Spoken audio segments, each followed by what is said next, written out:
स्कूलों की फीस संरचना पर छात्रों और अभिभावकों से मिलने के बाद मीडिया से बात करते हुए दिल्ली की सीएम रेखा गुप्ता ने कहा, दिल्ली में अभिभावकों के साथ अन्याय हो रहा था और जब स्कूल फीस बढ़ाते थे तो सरकार को कभी परवाह नहीं होती थी। फीस संरचना को विनियमित करने के लिए कोई कानून नहीं था। हालांकि सिर्फ 2 महीने सत्ता में रहने के बाद हमारी सरकार दिल्ली के 1677 स्कूलों की फीस संरचना को विनियमित करने के लिए कानून लेकर आई है। फीस अब तभी बढ़ाई जा सकती है जब अभिभावकों और स्कूलों के बीच आम सहमति हो। नए स्कूल फीस विनियमन लाने पर दिल्ली के शिक्षा मंत्री आशीष सूद ने कहा, पीएम मोदी सीएम गुप्ता के नेतृत्व में हमारी सरकार ने स्कूलों में लूट को रोकने के लिए एक राजनीतिक इच्छा शक्ति दिखाई है। यह आप द्वारा भी किया जा सकता था, लेकिन छात्रों से पैसे वसूले गए। 27 वर्षों से हर साल फीस बढ़ रही है, इसे विनियमित करने के लिए कोई प्रयास नहीं किए गए। आपने छात्रों के शोषण की अनुमति दी थी। हमने वास्तविक रिपोर्ट पर काम किया। हमारा स्कूलों के किसी भी प्रबंधन से कोई झगड़ा नहीं है। जिस तरीके से लगातार इतने सालों से दिल्ली के पेरेंट्स के साथ में अन्याय हो रहा था, स्कूल यदि फीस बढ़ाते थे तो सरकार उनकी सुनवाई नहीं करती थी और कोई ऐसा नियम कायदा कानून ही सरकार के पास नहीं था जिसके माध्यम से इस पूरे फीस स्ट्रक्चर को रेगुलेट किया जा सके या किसी भी तरीके से स्कूलों को ये कहा जा सके कि आपको किस तरीके से कितनी और कब और कैसे फीस की गाइडलाइन तैयार करनी होगी। पर जैसे ही पेरेंट्स की आवाज़ हमारे कानों तक, हमारे मन तक पहुंची, अपने इस 2 महीने के छोटे से कार्यकाल में सरकार ने ये नियम लेके आई, ये एक्ट बनाया और इस एक्ट के माध्यम से दिल्ली के सभी 1677 स्कूल, उन सबका फीस रेगुलेट हो पाएगा ट्रांसपेरेंट तरीके से।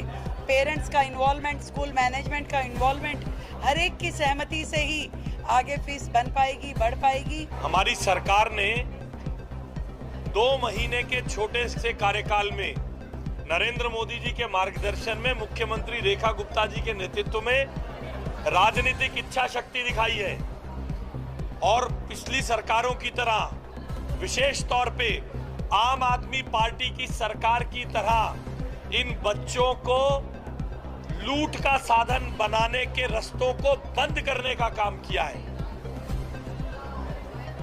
यह काम उनके पास भी करने का मौका था, मगर उन्होंने बच्चों के मानसिक दबाव को, बच्चों के ऊपर दबाव डाल के उनके पैसे जो स्कूल छीन रहे थे, एक्सटॉर्ट कर रहे थे, उससे अपनी राजनीतिक महत्वाकांक्षाओं को पूरा करने के लिए स्कूलों से अंडर द टेबल सेटलमेंट करने का काम किया था। 27 साल से हर साल फीस बढ़ती थी। रेगुलेट करना और ट्रांसपेरेंटली रेगुलेट करने का प्रयास नहीं किया गया और मैं बहुत जिम्मेदारी से ये कह रहा हूं, स्कूल फीस बढ़ाते थे। आम आदमी पार्टी की सरकार एक झूठा हमला करती थी स्कूलों पर और फिर टेबल के नीचे आम आदमी पार्टी के बड़े बड़े नेता हाथ मिलाकर बच्चों पर मानसिक शोषण होने देते थे। ये डीपीएस के लोग बता रहे हैं 2020 से कोविड के जमाने से 2020 से हम लोग सर इस लड़ाई को लड़ रहे हैं। किसकी सरकार थी 2020 में? 21 में किसकी सरकार थी? 22 में किसकी सरकार थी? 23 में किसकी सरकार थी? 24 में किसकी सरकार थी? 25 में हमारी सरकार ने डीएम की कमेटी भेजी जिसकी रिपोर्ट के आधार पर कोर्ट की लताड़, पहली बार डीपीएस कोर्ट में केस हारा है। पहली बार 2 केस कोर्ट में हारे। डीपीएस ने ऐसा नहीं है इस सरकार के खिलाफ कोर्ट में जाने की कोशिश की, मगर राजनीतिक इच्छा शक्ति के साथ जायज रिपोर्ट पर काम किया। हम किसी स्कूल से, किसी मैनेजमेंट से हमारी कोई लड़ाई नहीं है।